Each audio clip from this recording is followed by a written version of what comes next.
Hello everyone, I am Dimitri and welcome to today's episode of Fryderykraft. If you watched the previous episode, you know that we made some slight changes to the city, such as building in some street lamps, and I know that in this square specifically, the street lamps are a bit excessive. It is what we have to do in order to keep mobs from spawning, and sometime in the future I'll probably make it a little bit less cluttered, but also we added some greenery throughout the streets, including this garden we built here. And while this garden is nice and all, the surroundings aren't too great looking, especially this side. Now, if you are new here, this building right here is the City Hall of Ericton, and it has been under construction for over 2 years. And by over 2 years, it's really more like several months, as we had remodeled the entire building. But nonetheless, it is still incomplete. So the first thing we'll be doing is we will be building the western face of our city hall. This is west. We'll be building the western face of our city hall so that the garden is a little bit less dry, I suppose. And it will also help with more construction on the city hall, making it more complete. Beautiful. And here is our western face of our city hall completed. As you can see, we have this little oriel window type of thing sticking out of the side here with a gable on top. This section and this section right here are just repeats of what we have on the main face of our building right here. And of course the tower that we have on all four corners are the same. It is somewhat based off of the western face of the Hamburg City Hall, but there are some differences. And another detail is that this face also is different than the eastern face of the building, which looks like this with these large windows. So the sides of the city hall are a bit different and not all the same, creating some difference in the design of the building. Now, with our garden over here looking nicer, the next bit of our episode will be taking place in the other garden. So what I wish to do in this episode is to work a little bit more on this area of the town. About a year ago is when I started building this area with the square. The garden wasn't here yet, but there was a grass patch right here, and we built all the buildings around it. So we will be revisiting this area of the town about a year later, and as you can see, it is a little bit incomplete over here. It would be a nice addition to our waterfront if we were to expand our promenade a bit that way, and of course, we'd have a bit more of the city built up. So a little bit of the information about this area of the town is, this is kinda where the wealthy people live. As you can see, we have this nice Georgian square with mansions surrounding it. In fact, some of these buildings are based off of real life buildings, especially in St. James in London.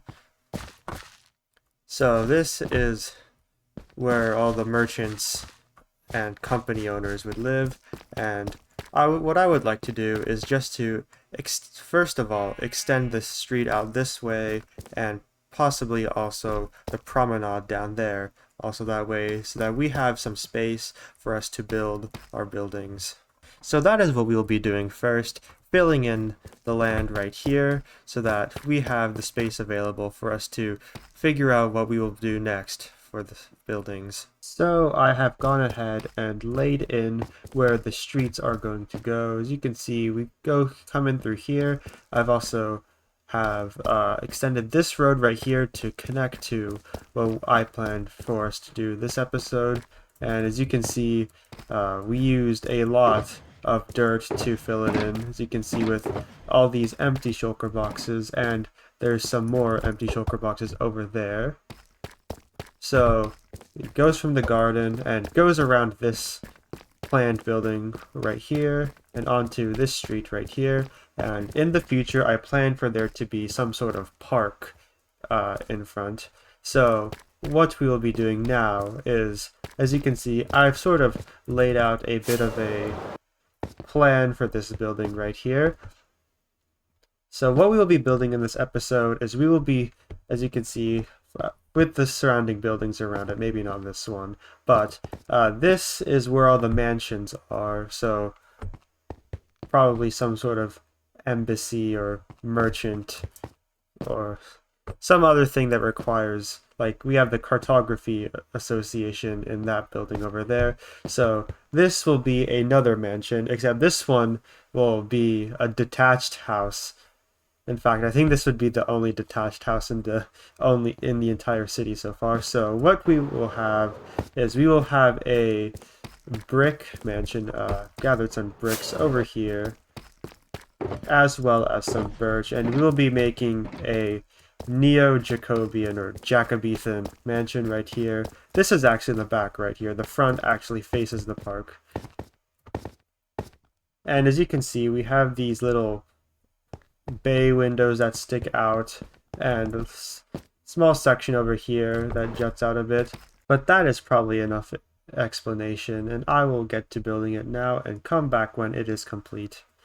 It is complete, or at least the exterior is complete, as you know that I never do interiors to buildings. But here is our new mansion at the end of our garden right here. This is the back side, looking all nice. And if we move to the front, as you can see, we have this little area that sticks out a bit. But this is what the front looks like. As you can see, we got these bay windows and this very large door for the guests to enter through and stuff. So this is what it looks like with a better view of it. You can see all nice. I was going to put some candles on the cresting up there, but I didn't have any candle wax. So yeah, I'll do that sometime. But there's supposed to be candles up there. I just didn't have the resources to do that yet. But the next thing we will be doing is that, depending on when you're watching this video, if you're watching this video at release, it should be sometime in October, or at least I plan to upload it sometime in October, but that means that it is time for this spooky season. So the next thing we'll be doing is we will be decorating the streets. I think we might only do the Old Town section, so most of the stuff that is built so far will be decorated. If you've been following the series for long enough, you know that we did this last year, and we also did it the year before, but I didn't record anything that long ago. So that is what we'll be doing. We'll be going around and decorating the streets for Halloween. And we are here in the town after we have decorated for Halloween. As you can see, it is almost approaching nighttime, which is the perfect time to show you when all these decorations are out. So, as you can see, first we have some skulk on the streets as well as blackstone. This is more of a tradition that we do because we thought it was spooky the first year, and we just did it ever since. And we also put all the lights have been replaced with soul lamps. So as you can see, we have some cobwebs over here, and this is a classic. We have candlelit alleyways, which is something we do. We also have some jack-o'-lanterns that light up the street so that no more mobs spawn until after Halloween. Then mobs can spawn again. We have some cobwebs on the buildings because spiders are scary, and we also have some other decorations. We have some skulls on pikes. Now, anyway, if we take a turn onto this street right here, you can see that we have some ghosts flying around, as that's very nice. Also, many of the street lamps have been replaced with verdant frog lights because that seems a bit spookier than the ochre ones. So we have some ghosts on this street. The ones on this side face towards the square over there, and the ones on this side face that way if you're coming from that way, so that's nice. Here's where I've been growing some pumpkins because I actually haven't had very many pumpkins, so that is where I got more of them to place around. And turning onto this alleyway, we have another candlelit street right here, looking majestic and enchanting. You can see we get back over here, get a nicer view. Looks very nice, and you can do this for all your worlds too. Now, I've also have some other decorations. For example, using armor stands, we've been able to make some, let's say, Halloween characters at home. So we've got this, what's supposed to be a witch right here, and she is handing out some sweet snacks for us that will make you go crazy because it is sugar.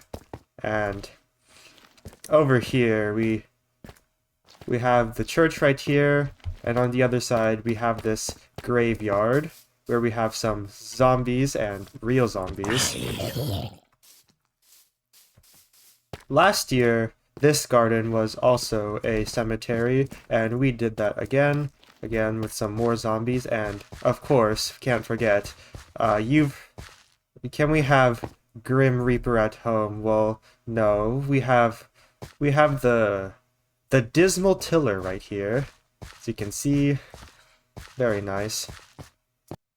Over on this way, near the bridge, you can see we have Kiki's delivery service flying through the sky. If you look very closely, the witch is standing on a black glass pane, which is almost invisible in the night. So, yeah, there's that over there. You've, of course, have heard of Count Dracula. Well, instead we have Dr. Crow, which I tried to make bats, but they ended up looking like birds, so I gave them little 17th century doctor outfits, and this one's wearing a hat. So that is what we have for decorations, looking all nice and spooky for the season, very festive and wonderful. Now that we are done with our festive activities, thank you to El the Star and Game Night for helping me out with the decorating. I would like to head over back to this area of the town that we were before, and I would like to do a little bit more road work in this area. So what I want to do is this street right here, I plan to have it go all the way to the ocean right there and have it connect with the promenade over there, making a nice little waterfront street. And this area down here, I plan for it to be a park, and I was thinking to keep this at the same level as it is now so that we could have a natural bank somewhere on the island, and because I don't want to waste any more valuable dirt filling all this up. So I'll probably also come in and build a sort of retaining wall right here to keep the street in place, and possibly also a staircase. Maybe I will, maybe I will not, depends on if I feel like it. So that is what we'll be doing. We'll be adding a little bit more road and extending the promenade over there to reach over here. And I am back with our wall here, with our road placed in, and the promenade here. As you can see, we have our promenade here, and we have this little staircase here that goes all the way down. And now you can enter this area, which is closer to the water, so maybe you can have a drink or something. Over here, I made this a little bit curved so that it's a bit more interesting, and also so that when the waves rock up against this wall here, it doesn't weather as quickly. And as you can see, we have a little arcade on this wall right here, where our mansion sits atop. And at night, it kind of looks a little bit haunted, but that's probably just because of the wood area outside. Though a haunted aesthetic is pretty good for this time of year, if you are watching it when it releases. But that is what all we will be doing for this video, and I would just like to give you one last view of the stuff we did today, where, as you can see, here is our lovely new mansion here sitting atop. Another thing that I did is I actually raised the road level right here because the rest of the roads were at this level, including the promenade, so I didn't want it to just dip up when it got to the waters because that would feel weird. Here we have our new building and one last quick stroll through the town where we can see all the lovely new decorations that I've put up. And I thank you all for watching this video. If you have made it this far, feel free to leave a like and a comment if you would like. And I will see you in the next episode. That was creepy.